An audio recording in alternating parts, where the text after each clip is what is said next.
Low ಪಕ್ಕ ಬರ್ತೀನಿ ಬಿಡೋ, ನೀನು ಹೇಳ್ದಂಗೆ 100% ನಾನು ರೆಡ್ ಡ್ರೆಸ್ಸೇ ಹಾಕೊಂಡು ಬರ್ತೀನೋ. ಯಾರದು ಕಾಲಲ್ಲಿ? ಒಂದು ನಿಮಿಷ ಇರೋ, ಮಾಡ್ತೀನಿ. ಏನದು ರೆಡ್ ಡ್ರೆಸ್ ಅಂತಿದ್ಯಾ, ಸಿಕ್ತಿ ನಿಂತಿದ್ಯಾ? ಯಾಕೆ ಇವೆಲ್ಲ ಜಾಸ್ತಿ ಆಯ್ತು ಅಂತ ಅನಿಸ್ತಾ ಇಲ್ವಾ ನಿನಗೆ? ಹಿಂದೆ ಮುಂದೆ ಗೊತ್ತಿಲ್ದಿರ ನೀನೇನೇನೋ ಮಾತಾಡಬೇಡ. ಕಾಲ್ ಮಾಡಿದ್ ನಮ್ಮ ಅಣ್ಣ, ಅವ್ರ ಹುಡುಗಿದು ಬರ್ಡೇ ಅಂತೆ, ರೆಡ್ ಕಲರ್ ಡ್ರೆಸ್ ಹಾಕೊಂಡು ಬಾ ಅಂದ. ಅದಕ್ಕೆ ಸರಿ ಆಯಿತು ಹಾಕೊಂಡು ಬರ್ತೀನಿ ಅಂದೆ. ಅದರಲ್ಲಿ ಏನಿದೆ? ಬರೀ ಇದೇ ಆಗೋಯ್ತು ಬಿಡು ನಿಂದು.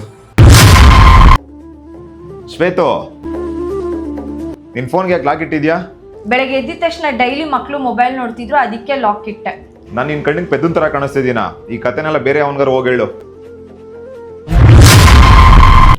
ಶ್ವೇತು, ಏನಿದು? ಯಾರು ಕೊಡ್ಸಿದ್ದು? ರೀ, ನಾಳೆ ನನ್ನ ಬರ್ಡೇ ಇದೆಯಲ್ಲ, ಅದಕ್ಕೆ ನನ್ನ ತಮ್ಮ ತಂದು ಕೊಟ್ಟಿದ್ದು. ನನಗೆ ಯಾಕೋ ಡೌಟ್ ಬರ್ತಿದೆ, ನೀನ್ ಆಫೀಸ್ ಫ್ರೆಂಡ್ಸ್ ಯಾರು ಕೊಡ್ಸಿರ್ತಾರೆ ತಗೋ.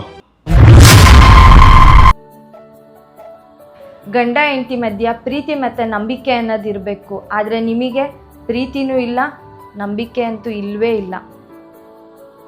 ದಿನ ಈ ಥರ ಅನುಮಾನ ಪಡ್ಕೊಂಡು ಜೀವನ ಮಾಡೋ ಬದಲು ಒಂದೇ ಸಲ ದೂರ ಆಗ್ಬಿಡೋದು ಒಳ್ಳೇದು. ದೂರ ಆಗ್ಬಿಡೋಣ.